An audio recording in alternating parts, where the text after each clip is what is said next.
link in the chat. Can you guys see it?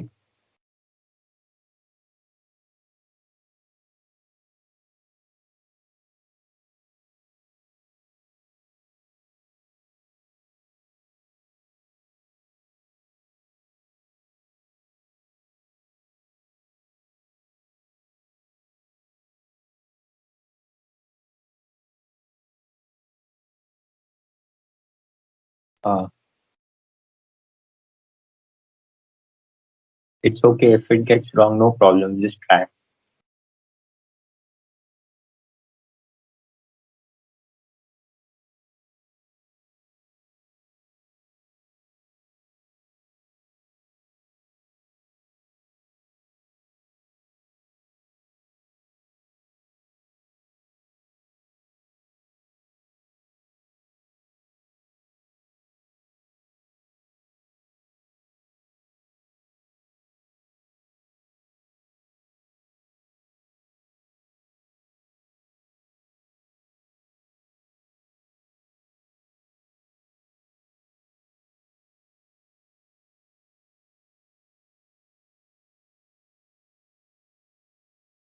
There are actually two questions, so I think all of you have answered the first one. I'm going to change the slide now.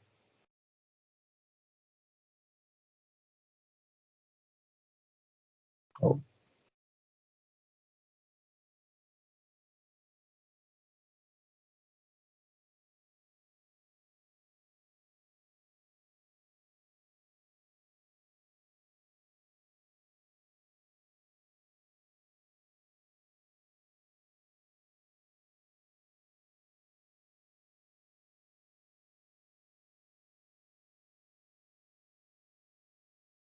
all right, I'm changing the question now.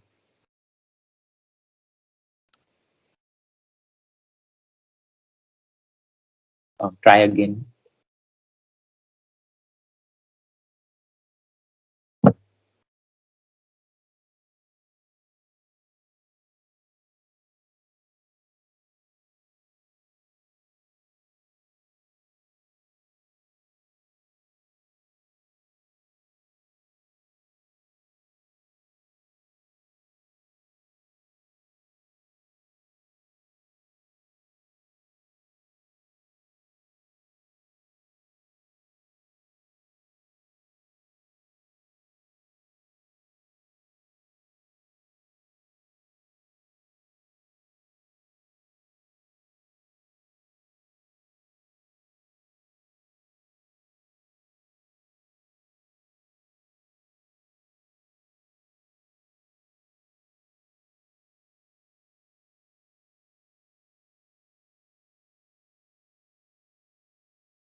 All right, इतना ही करते हैं. The answer is actually meta learning, reinforcement learning. So basically, this is the first line of the paper. Second one, action spaces. I had actually put this at the second question. Basically, it is a valid set of actions which I will actually discuss. This is so that I know how many people actually know about RL. So this paper is using RL as the basics. Okay, vector nahi answer. Valid action, a set of valid actions. Right.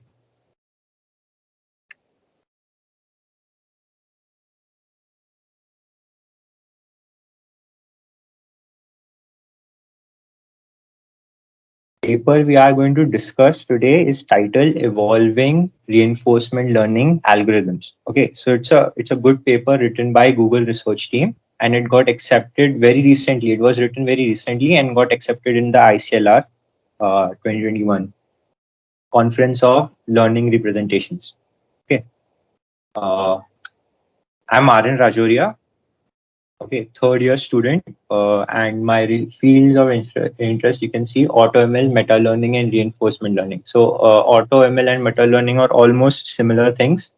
Okay, and reinforcement learning. Ongoing projects. Right now, I'm doing a project on neural architecture search with Sunish and Mahesh. Okay, and you already must have my numbers. you can contact me like direct DM on WhatsApp, Slack, or you can also Discord if you have that. Okay. So why we are reading this paper? Like why do we need evolving RL? So first of all, the main goal of RL, like how we imagine it, we want an algorithm which is general purpose and can solve like many problems, right? Like a robot that can hold cups and can do work. Okay, that is what we want. And we currently we don't have such RLs, but we want these kind of RLs.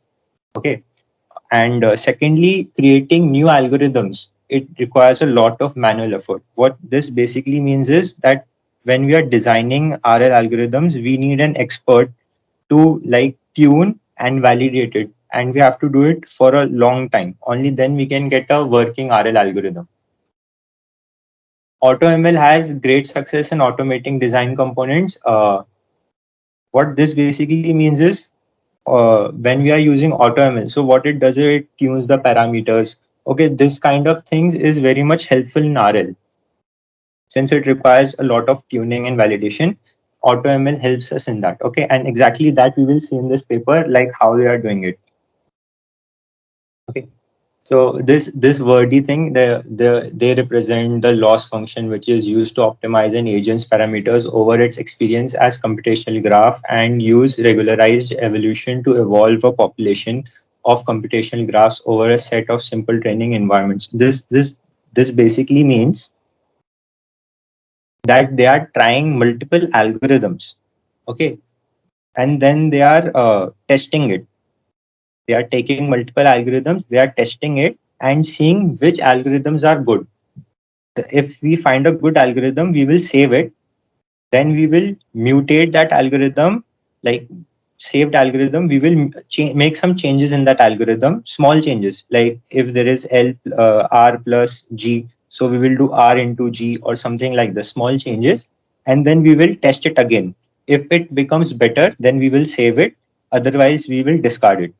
Like this, if we continuously keep making changes in good algorithms and we try to make better algorithms, sooner we will get even better algorithms. So that is what we are doing over here. Okay, computational graph is basically the neural network, and over here one more word is used, uh, uh, uh, acyclic graphs, basically acyclic directed graphs, which basically looks like this. So over here there is no cycle, and these are directed graphs with arrows. So these are acyclic directed graphs. Okay. These terms we will see in just now in next slide we will see.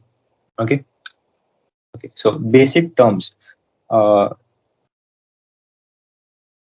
okay, basic terms, right? So like we just said, like this is meta learning of reinforcement learning. So meta learning is basically we are taking output of an ML algorithm, output and metadata of an ML algorithm as input for a meta learning algorithm. So meta learning algorithm is taking input the output of another algorithm. Two algorithms are over here. Okay. And it will give us as output. Meta learning algorithm will give us as output, which is the best model we can use and what are the parameters for that model. Okay. So over here, it's talking about what actually meta means. So if we talk about metadata, it is like of an image. It is the size, resolution, style, date created, not the like when we have an image data. So like this is an image data. So all these pixels is the image data, and metadata is the resolution and style. Okay. Since this paper is about reinforcement learning, we need to know some terms about reinforcement learning that I will, this is the basic terms. Okay. So in reinforcement learning, we have a term called states and observations. Okay. The state is S. We use this a lot in reinforcement learning. Okay. This is the complete description of the world. Like what this basically means is if you are playing like a game, okay, so the entire world, even parts that you cannot see are a part of the are part of state S.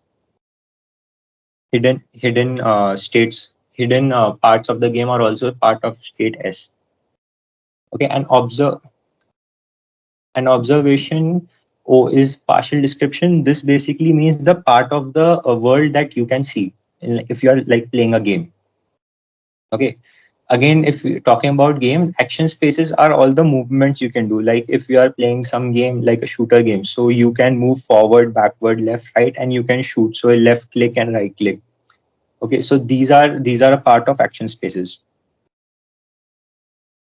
Okay, and action spaces, there is terms called discrete action spaces and continuous action spaces. Okay, this paper is dealing with only discrete action spaces. So basically, press up arrow once, you will actually change the state completely. In continuous action spaces, you can actually keep pressing and moving slowly. You move slowly. Okay, so if you press once, you are moving very small block. If you are pressing for a long time, you are moving very fast or moving very far. So those are continuous action spaces. um, if you have ever seen a like a robot moving arms, so that is also continuous action space. But in this paper we are only talking about discrete action space, where like you are only having finite movement.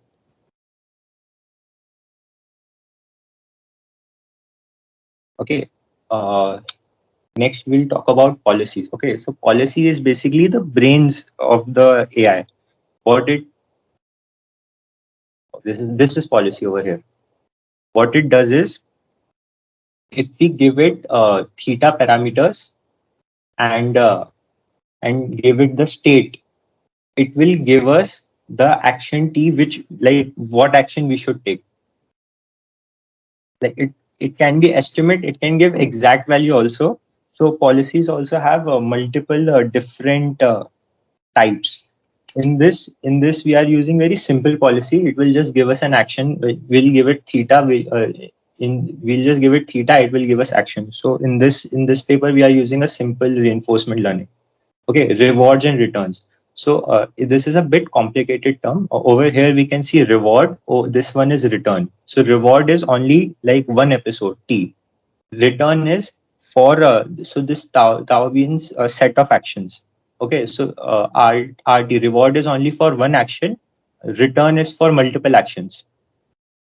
And over here we see this gamma constant. So gamma constant is basically the discounting factor. What we want is, like, if something happens in the future, we want it to have less value in the present. We don't want the algorithm to go around in loop. Okay, if for example some block has one value, okay, and going left will take us farther from the block. But if the discounting factor is one, like there's no discount, then it will keep going left, because in the future it can always go to the block which can provide us with one reward. Okay, so that is why we need a discounting factor. We basic discounting factor basically makes the algorithm eager, like go quickly to the spot which is giving reward. Okay. Loss function. Okay, so loss function, this is just an example of loss function. Anything which tells us how far we are from the reward is a loss function. Okay, so this is only one example. In reinforcement learning, we use this Bellman equation a lot. Okay, which basically means, which basically is, this V is the value of state. And what Bellman equation is saying, that at any given state S, our value is equal to maximum of reward and state S and A. So A is the action, okay, and V of state, this is basically the state after we take action A. S dash is basically the state we get after action A. So this equation is basically a recursive. If you know what recursive means, which year are you guys?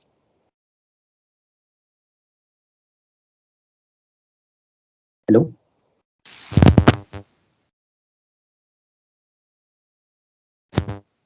So they should have a basic idea of recursion, right? Yeah, they should know basically what recursion means. So over here, state S dash is the future state. So when we are computing state for right now, let's say S. Okay, so what we are doing is we will, from all actions that are possible, we will just take one action. We will calculate reward.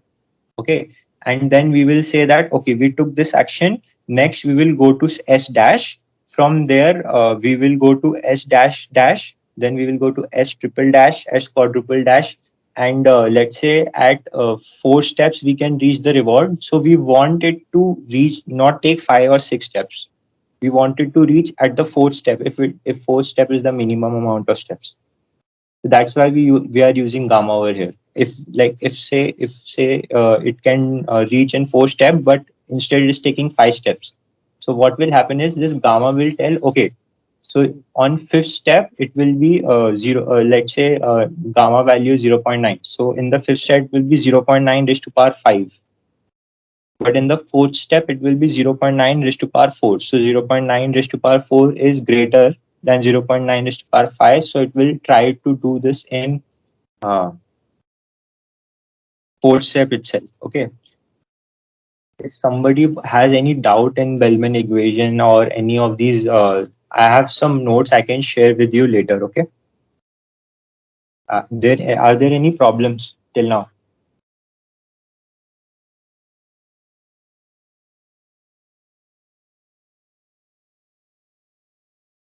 Okay, let's just continue.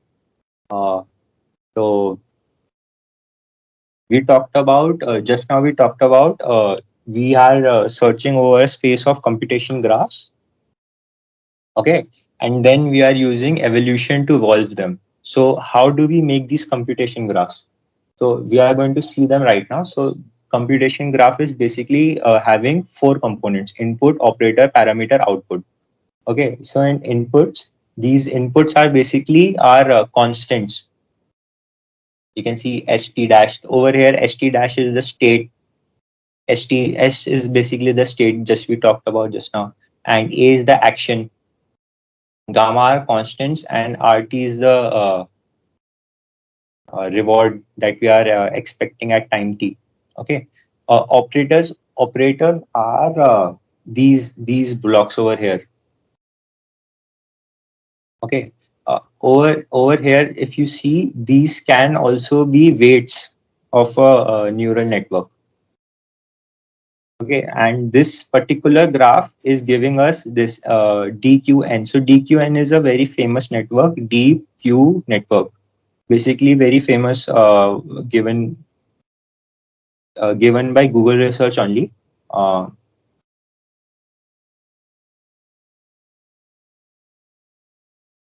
uh, so how does the evolution work? So what they are doing is from this computation graph, they will make some change. So anything they will change, and then they will put it in a hurdle. So this hurdle is basically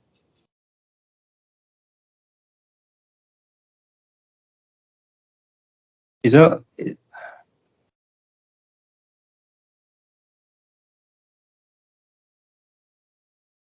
is like a small task. Okay, so in this case, it is the cart pole. This cart pole is, it's a very easy to train environment.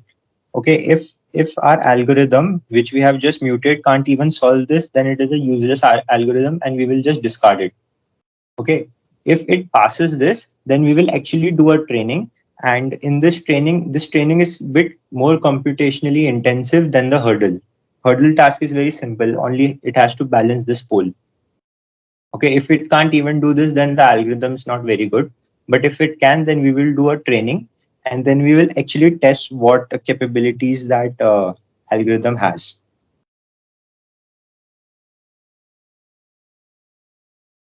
Okay. What training is having like lunar lander. So basically, agent controls a lander by firing one of 4 thrusters and must land on the landing pad. This is one of the tasks, and then there is acrobat. The goal is to swing a two-link system upright to give height to a given height by applying 1 or 0 or -1. Okay, And then other is mountain car. The goal is to drive up a mountain on the right by first driving back and forth to build up momentum. So these are the kind of training it is doing.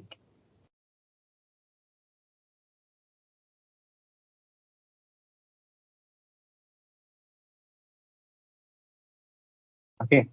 After it is done training, we are doing some things. Okay, so we did the early hurdle. After that, we are doing program check to see like what if we just mutated the model and it's giving the wrong output. Okay, it's not giving us a loss function. Then we have to like basically check that it's giving a loss function in type float. Otherwise, we will not even test it. We will just discard it. Okay. Secondly, we have to see that after mutation, the algorithm is not functionally equivalent to another algorithm we have tested previously. Okay. But if it is functionally equivalent, we won't actually train it. We will just directly use whatever output the previous one gave, and we'll just like use that only. Okay. So that way we can actually reduce our search space. Okay. And over here in this step, basically of all the algorithms that are trained, we will select them, we will mutate them, we will put them back again. Okay. And some of the populations we will actually test, like to see what outputs we are getting.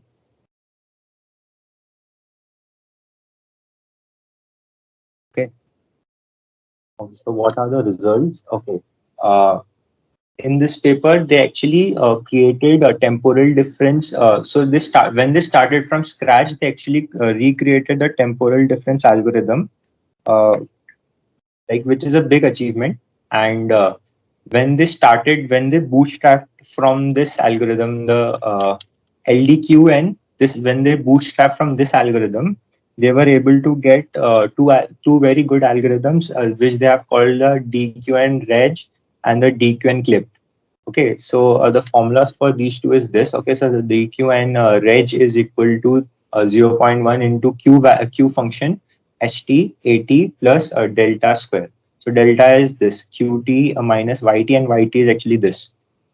If you can see this, uh, uh, yt is equal to this term. This term is actually from over here only, rt plus gamma max. This LDQN term only. Okay, and delta is the loss of LDQN. Basically, they are just reusing these terms but with different parameters. Okay.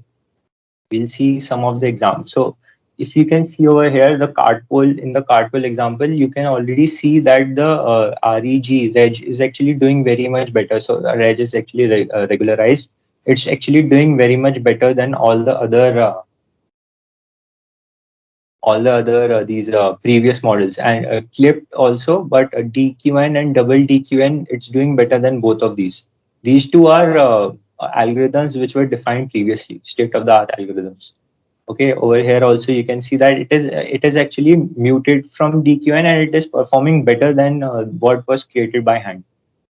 And in all of these you can see it's almost always doing better than DQN and DDQN. Okay.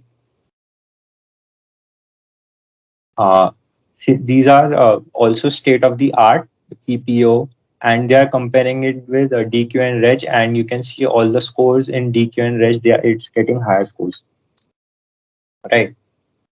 So we just talked about interpretable RL algorithms, and how that new algorithm in this paper,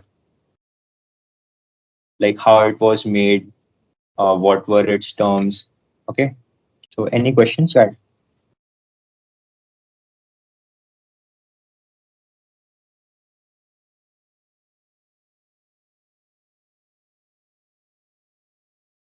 Okay, so I'm done now. We can quit the meeting.